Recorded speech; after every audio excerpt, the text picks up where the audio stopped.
Banyak sekali orang yang disebut atau dipanggil seorang ulama, seorang syekh, tapi mereka masih bingung tentang perkara perjalanan zahir, batin dan hidupnya rohaniah seorang hamba. Sehingga terjadi di akhir zaman para ulama yang mungkin mereka tahu dan bisa jadi tidak tahu tentang thariqah, mereka itu hasut kepada orang-orang yang mengamalkan thariqah. Mereka berkata thariqah itu keluar dari syariat. Bahkan ada juga orang-orang yang berthariqah itu menyesatkan atau menghasut thariqah yang lainnya. Ini adalah perkara yang sangat buruk di antara orang-orang yang mendapatkan gelar keilmuan. Sejatinya ketika manusia mau memahami dan menerima bahwa perkara itu bukan letaknya di zahir saja, pasti mereka paham bahwa ada dalam wilayah ini yang disebut dengan perjalanan rohaniah, yang mana seorang murid itu wajib hukumnya menjaga cahaya yang diberikan oleh gurunya untuk terus berjalan bertakarub kepada Allah dan mendekatkan diri kepada Allah Subhanahu wa taala. Dan ketika seorang ulama yang memang dia tidak paham tentang ilmu ini, lalu dia berbicara tentang apa yang dia tidak pahami, maka ini termasuk ulama-ulama yang merusak tentang paham thariqah itu sendiri. Lalu ulama-ulama yang menjelaskan tentang hikmah dan maknawiyah, sedangkan mereka tidak tenggelam dalam lautan hikmah dan maknawiyah, mereka juga termasuk ulama-ulama yang merusak keilmuan mereka itu sendiri. Sehingga apa? Sehingga mereka sibuk dengan perkara-perkara yang mereka sendiri tidak memahami. Akhirnya terjadilah fitnah, terjadilah hasud, terjadilah saling menyesatkan antara ulama lain dan ulama yang lainnya. Ini sebab apa? Sebab mereka hanya memahami agama dari sisi zahirnya saja.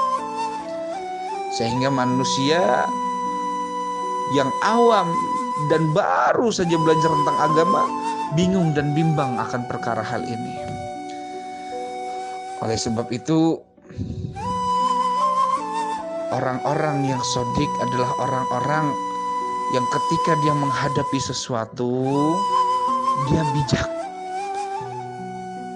Ketika ada orang melakukan kesalahan di hadapannya, maka dia bijak.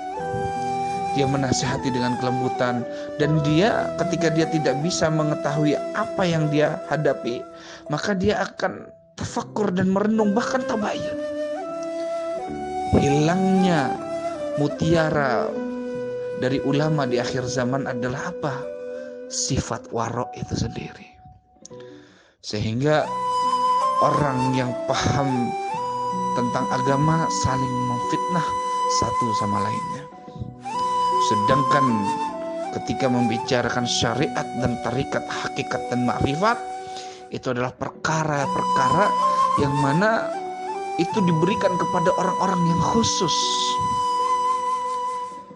Ingat sebuah kisah yang mana Sayyidina Ali bin Abi Thalib pernah berjalan ke negeri Basrah.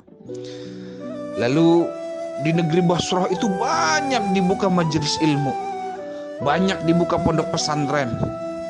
Bahkan ulama di sana bukan hitungan ratusan, tapi ribuan.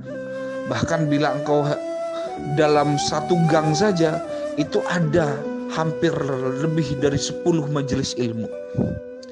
Tapi ketika Sayyidina Ali bin Abi Thalib datang ke negeri Basrah, semua ulama itu dikumpulkan.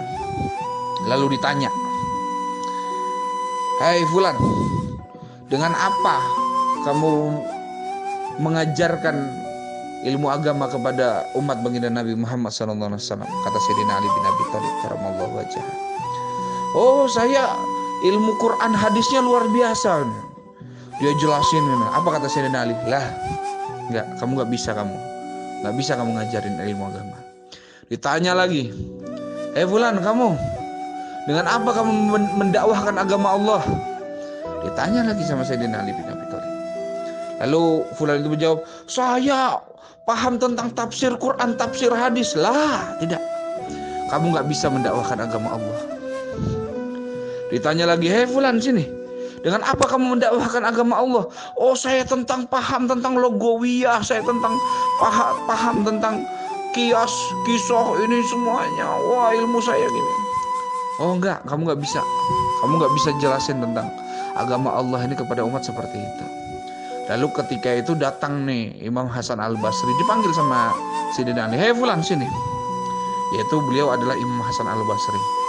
Dengan apa kamu mengajarkan umat ini dalam mengenalkan agama Allah? Wahai Amirul Mukminin, aku hanya punya satu modal. Apa itu? Kata Sayyidina Ali bin Abi Thalib. Apa itu, wahai Fulan? Aku cuma punya sifat warok, berhati-hati.